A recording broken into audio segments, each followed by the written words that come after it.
God alone is absolute. Everything else is relative.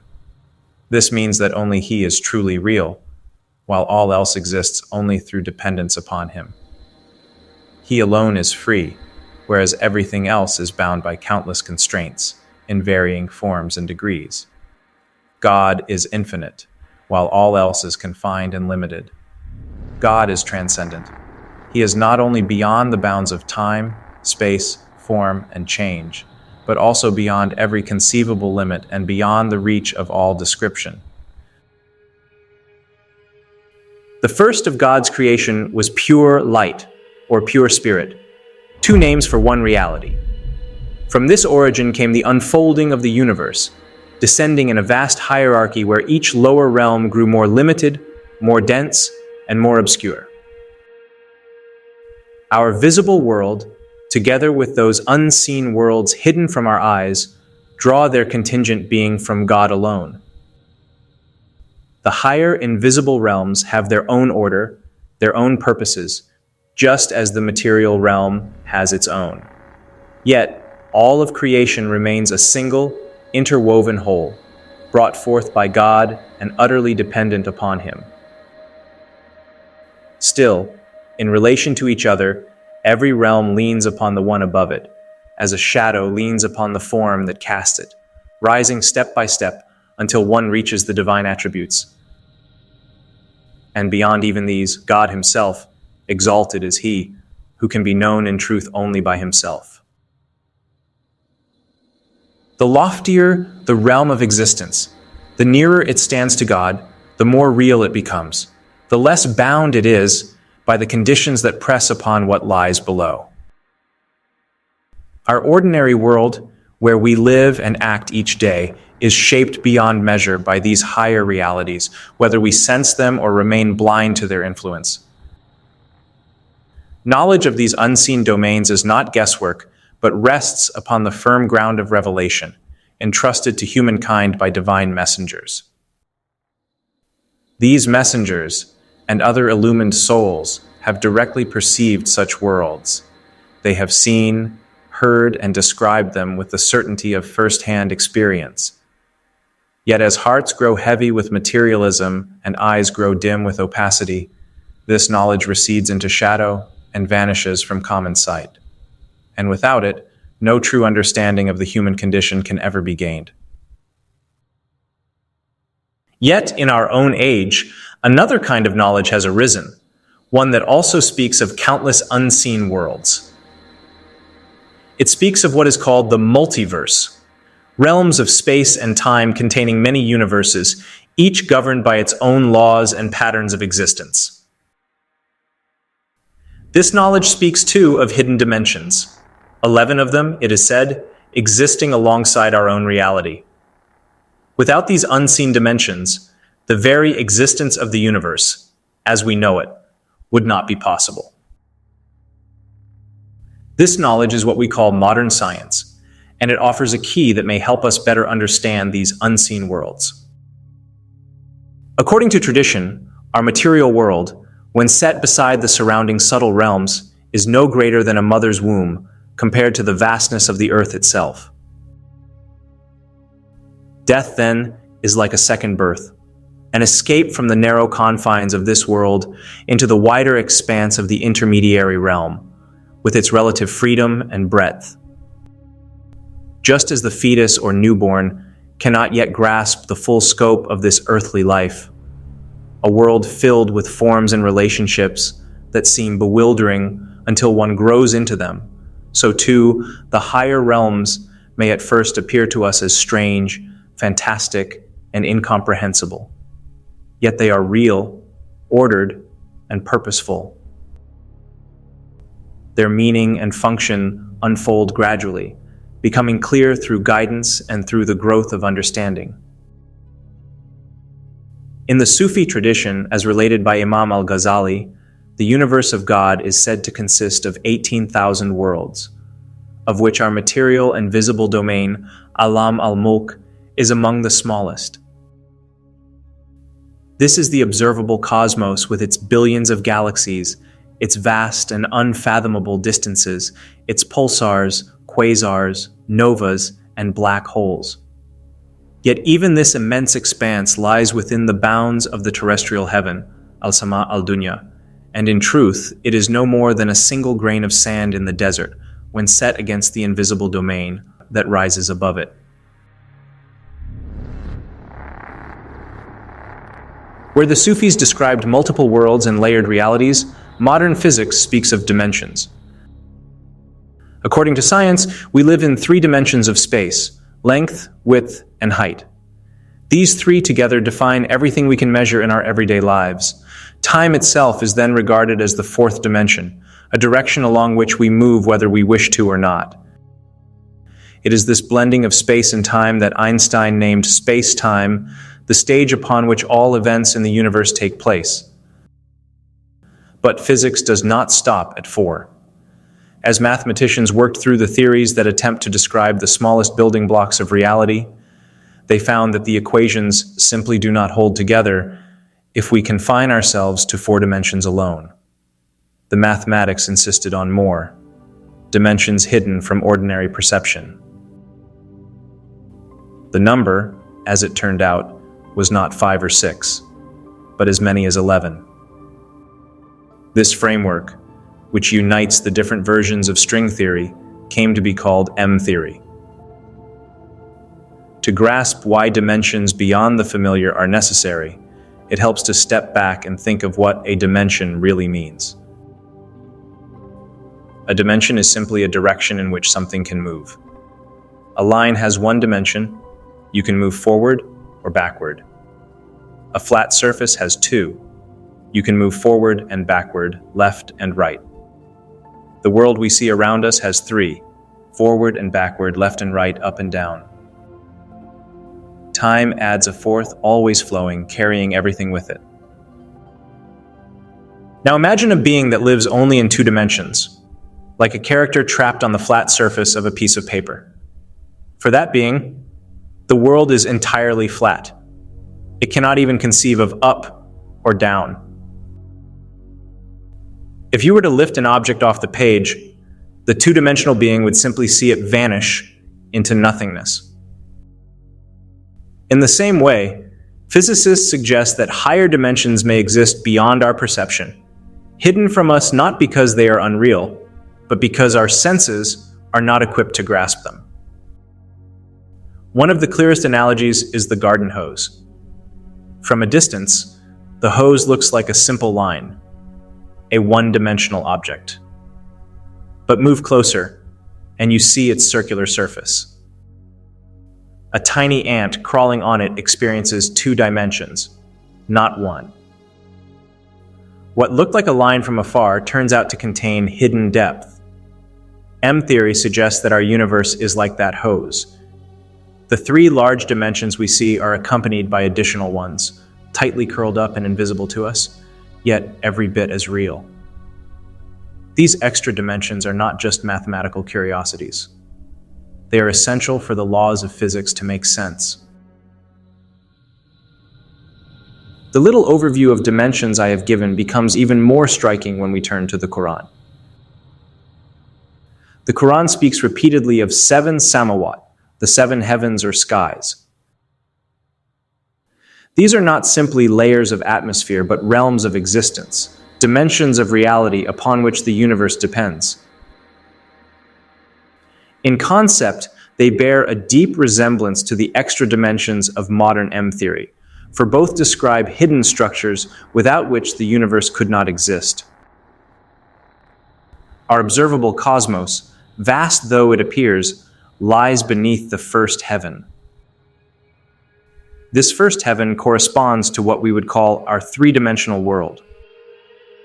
Beyond it stretches the second heaven, a higher realm governed by its own unique laws and order of life.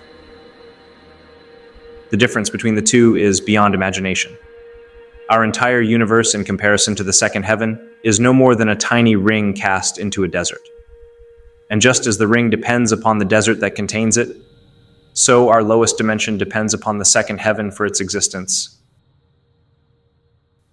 Above this lies the third heaven, another realm with its own laws, and the second depends upon it. Beyond are the fourth, the fifth, the sixth, and the seventh heavens, each higher than the one beneath, each more subtle, more vast, and more real. The lower heavens are sustained by those above them until we reach the seventh, the loftiest of created dimensions, upon which all the rest rely. The Quran describes a universe that is not a flat, self-contained stage, but a vast hierarchy of dimensions, each one upholding the one below it. Our material cosmos, which to us seems immense, is in truth the smallest and most dependent of them all. At the heart of the seventh heaven stands the populous house, Al-Bayt al-Ma'mur, described in Hadith as a sacred sanctuary visited each day by 70,000 angels who never return once they have entered. It is the heavenly counterpart of the Kaaba in our material world, and the link between the two is unbroken. Each of the seven heavens has its own sanctuary at its center, each one a reflection or shadow of the sanctuary above it. The sanctuary of the terrestrial heaven is called the House of Might, Bayt al-Izzah. It was here, on the night of destiny, Laylat al-Qadr, that the Quran was first caused to descend in its entirety, before being revealed gradually to the Prophet, peace be upon him, over the 23 years of his mission. From the first revelation in the cave of Hira in Makkah until his passing in Medina. The earthly image of these sanctuaries is the Kaaba itself, upon which divine mercy continuously descends. 120 mercies at every instant. 60 for those who circle around it. 40 for those who stand in prayer before it. And 20 for those who simply gaze upon it with reverence. In the seventh heaven also stands the lote tree of the limit, Sidrat al-Muntaha, described in Hadith as being near the divine throne, and of such immensity that a rider could travel for 100 years beneath the shade of just one of its branches. This tree marks the furthest boundary of knowledge granted to created beings, whether human, angelic, or otherwise. Beyond it lies knowledge known only to God. And there, beyond all sanctuaries and symbols, rests the divine footstool, Al-Kursi, the pedestal that upholds the throne of the king, upon which, as the Hadith says, rests his 2 feet. Beyond the footstool lies the throne, the vast realm where the divine attribute of absolute mercy is revealed in its fullness. As the Quran states, the All-Merciful, Al-Rahman, has established himself upon the throne. In this exalted station, the attributes of wrath and vengeance are veiled, and only compassion, peace, and contentment flow forth.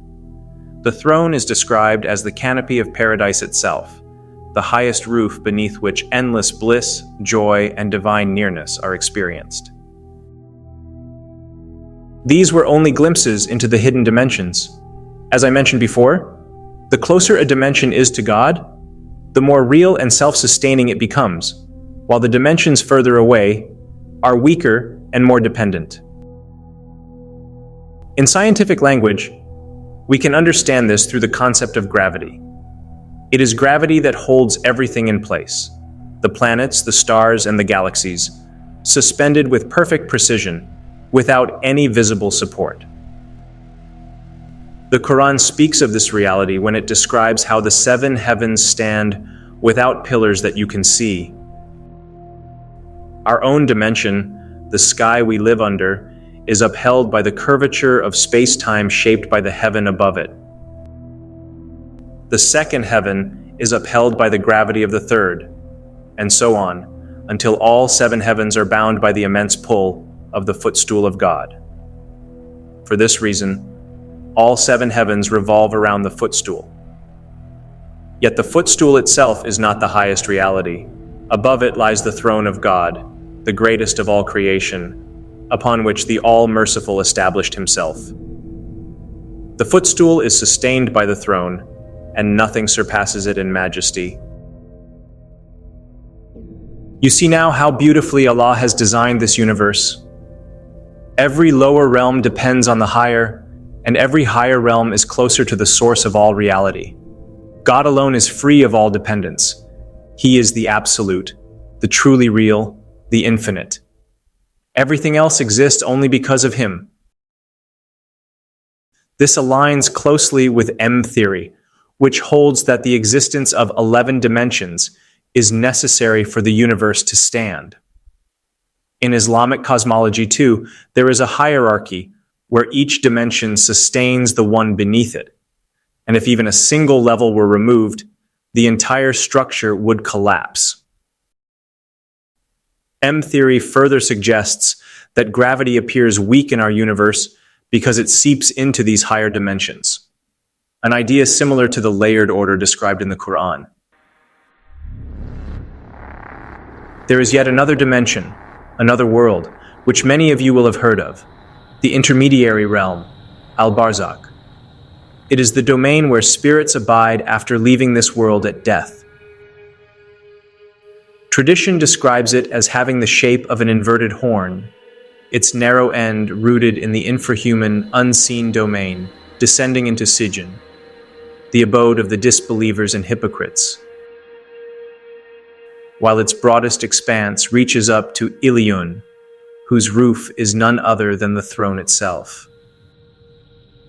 It is within this vast horn-like realm that spirits dwell before their descent into earthly bodies, and it is here that they return after departing from this world, remaining there until the day of resurrection.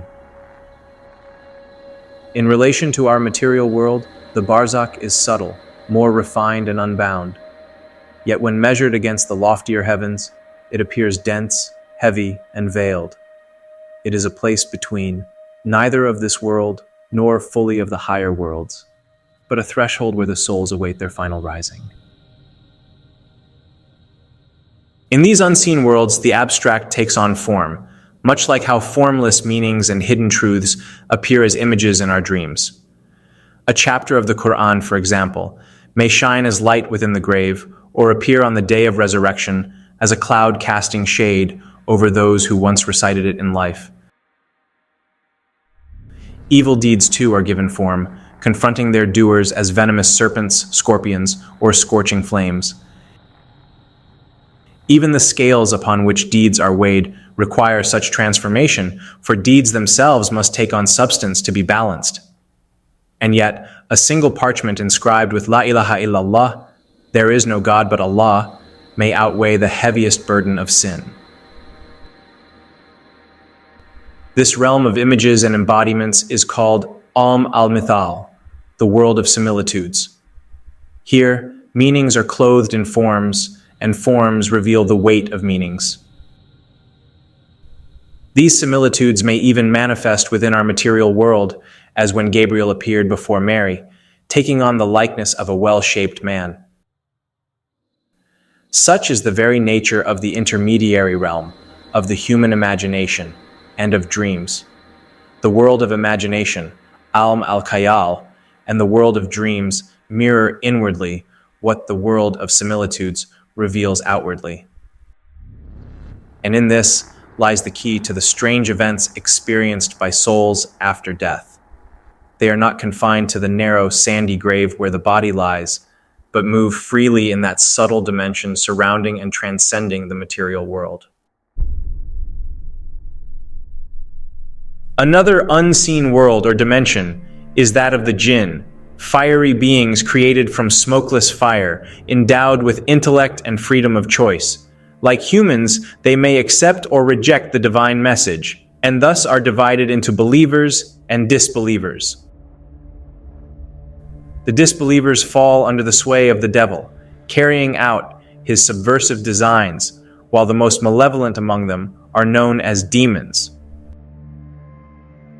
The very word jinn is rooted in the meaning of what is hidden, concealed, or veiled from sight. From the same root comes junun, madness, so-called not because insanity is caused by the jinn, but because it covers or veils reason, as the Arabic phrase junna aqluhu expresses, his reason has been hidden. In the Quran, God the Almighty tells us that the devil and his followers see you from where you cannot see them. To understand this, think of dimensions as layers of existence. We live in the third dimension of space, length, width, and height, perceiving time as a fourth dimension. But imagine a being living in a higher dimension, say the fourth or fifth, which includes all the points and perspectives of our own world at once. From that elevated vantage, they could observe us completely, while remaining hidden from us, just as a person looking at a drawing on a sheet of paper can see every line, yet the two-dimensional characters of the drawing cannot see the observer outside their plane. This is precisely how beings like the Jinn, and especially the devil and his followers, operate. Their creation is of a subtler substance than ours, smokeless fire, as the Quran says, placing them in a realm adjacent to ours, but not bound to it. They are not simply invisible because of camouflage.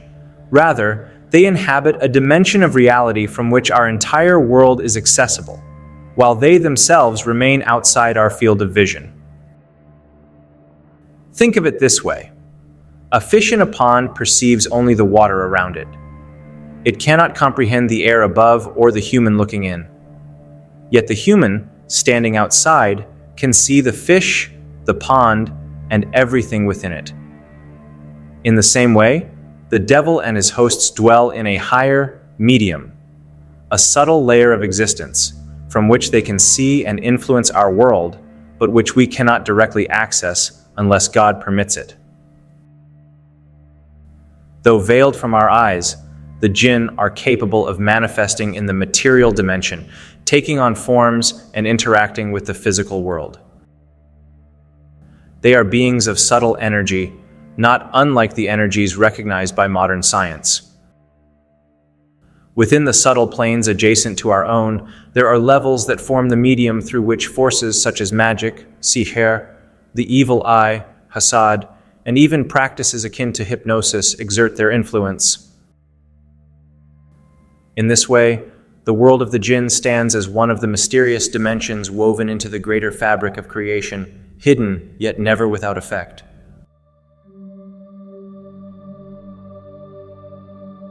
One of the most striking and thought-provoking concepts in the Quran is its mention of the seven earths.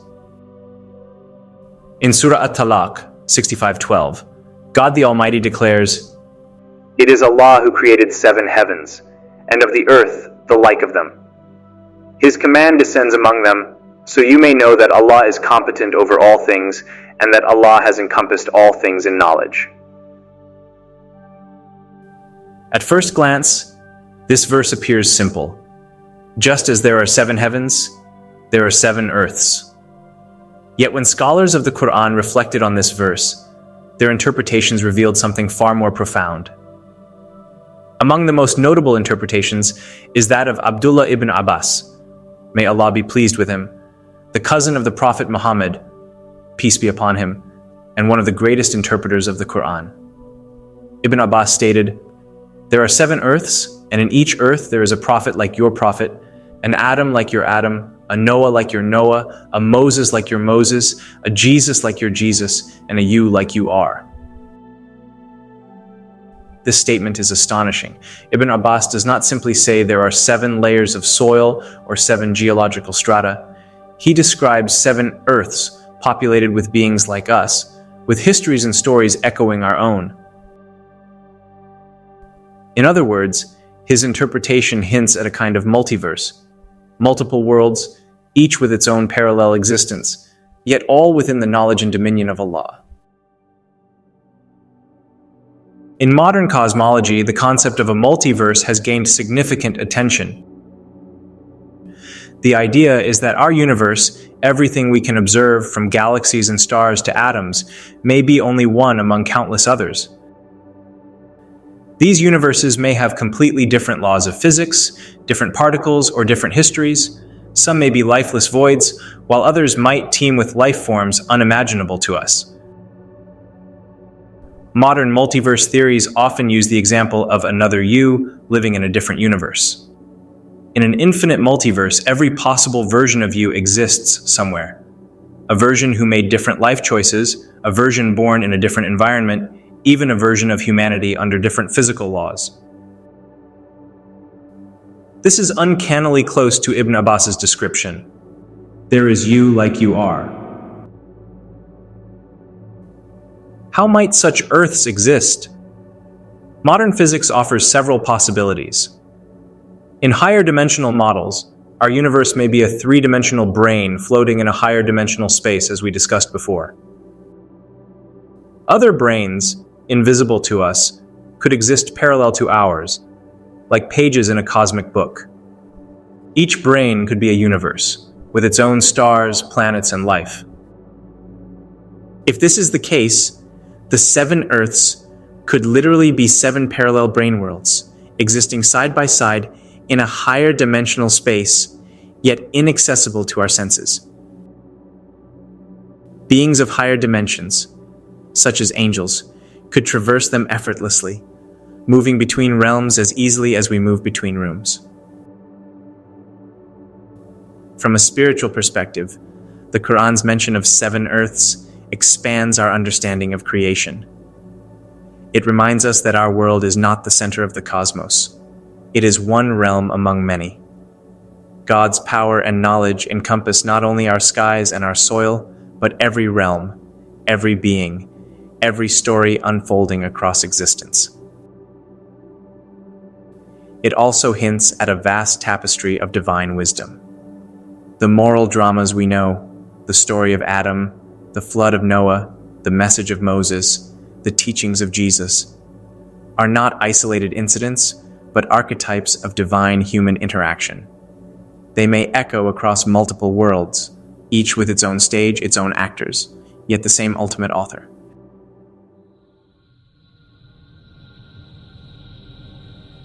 In the Quran, angels are described as the mighty hosts of God, His army, unseen yet ever present. They are the administrators of the universe, entrusted with its affairs by His command. Countless traditions speak of their variety: angels of mercy, angels of wrath, scribes of deeds, bearers of the throne. In my understanding, the dwelling place of angels is not within the limits of our material world, but in the loftiest dimensions of existence. They are present across all realms, our earthly dimension, the 7 heavens, the realm of the Footstool, and even the domain of the divine throne itself. Because they oversee all the affairs of God's creation, they must reside in a plane where every reality, from the smallest quark to the largest galaxy, is clear and laid open before them. They record the actions of humankind. They record the deeds of the Jinn. Yet neither we nor the Jinn can behold them, for their vantage lies beyond our perception. From their higher dimension, they observe and interact with our world and the world of the unseen, from perspectives we cannot imagine nor measure. One of the most striking examples is the angel of death. According to tradition, the worlds of men and jinn are laid out before him as a single bowl. He gazes upon it and takes the soul of each creature at its appointed hour. East to west, land to sea, the depths of the earth to the edge of the heavens. Even in times of war or plague, when thousands perish at once, he acts with perfect precision. What seems impossible from within our dimension is effortless from his. So angels are of the highest dimension. When we speak of paradise and hell, many imagine them simply as a vast meadow of mercy or a fiery pit of wrath. But in truth, they are not mere landscapes. They are entire dimensions, each with its own order, its own reality, and its own structure, beyond anything in this world. The Prophet Muhammad, peace be upon him, did not describe Jannat merely as a garden, but as a grand, multi-layered realm. He told us of levels so exalted and radiant that those dwelling in the lower levels would behold them as we behold distant planets glimmering in the night sky. This imagery is not poetic exaggeration. It suggests a cosmic arrangement, where paradise itself has the complexity and majesty of a celestial kingdom. In one hadith, the Prophet said, "The inhabitants of paradise will see those in the lofty mansions above them, just as you see the shining stars on the horizons of the sky, due to the excellence of some over others." Paradise is described as having 100 levels, prepared by Allah for those who strive in His cause. The distance between each level is like the distance between the heavens and the earth. Among these levels, the highest is Al-Firdaus, the very heart of paradise, lying directly beneath the throne of the Most Merciful. From Al-Firdaus spring forth the rivers of paradise, cascading down into the realms below. This portrayal shows that Jannah is not just a static garden, but a cosmic dimension of light and majesty, structured in ascending degrees of beauty and closeness to Allah. Its reality is far greater than anything the human mind can fully comprehend. Hell is not merely a blazing fire. It is another dimension of reality, created with its own structure, its own keepers, and its own laws. Just as paradise is a realm of ascending bliss, hell is a realm of descending torment, each level more severe than the one above it. The Quran tells us, "Indeed, hell is the promised place for them all. It has 7 gates. For each gate is appointed a portion of them." These 7 gates mark the hierarchy of hell, each reserved for those who fall into different degrees of disbelief and corruption. Its depth mirrors the gravity of the sins committed, and as one descends further, the punishment becomes more unbearable. On the day of judgment, this hidden dimension will no longer remain veiled. It will be brought forth before all creation to see. On that day, hell will be brought forth with 70,000 bridles, each bridle held by 70,000 angels, dragging it forward. The fire of hell is unlike any fire known to this world. Tradition tells us it was kindled for 1,000 years until it turned red, then another 1,000 until it became white, and yet another 1,000 until it turned utterly black. Now it burns with a heat so intense and a darkness so complete that no light emerges from it. The structure of hell is described as a vast and immeasurable pit, layered in torment. Each level corresponds to a degree of transgression, and each gate ushers its dwellers into a deeper, more dreadful punishment. Its very nature reflects the consequences of arrogance, disbelief, and injustice against God and His creation. It is not a place of mere fire, but a dimension of divine wrath, with guardians, mighty angels appointed over it, never neglecting their duty. In it are scalding winds, boiling water, scorching chains, and shadows that give no shade. It is a domain where hope perishes, yet justice reigns. May Allah, in His infinite mercy, shield us from ever approaching its gates, and may He grant us safety in the gardens of His eternal pleasure.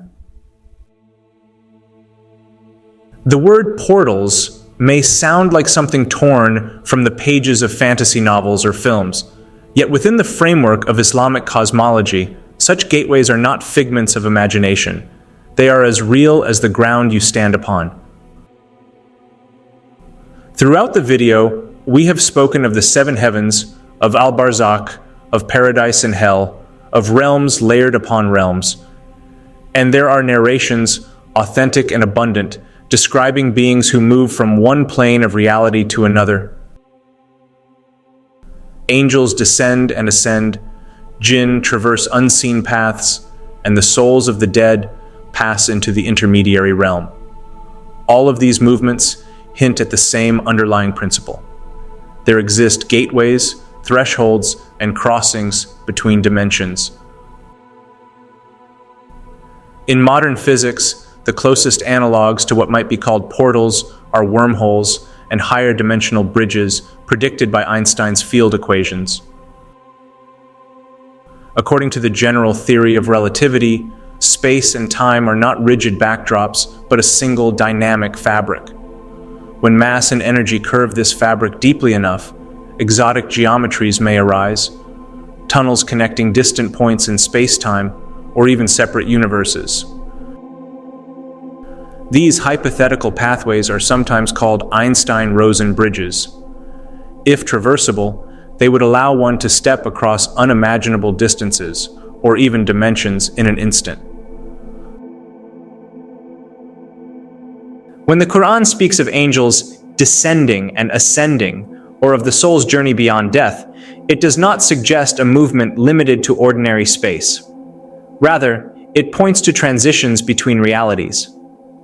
The Miraj of the Prophet Muhammad, peace be upon him, is the greatest example. In a single night, he was taken from Makkah to Jerusalem, and then through the seven heavens, speaking with prophets and standing in the presence of his Lord.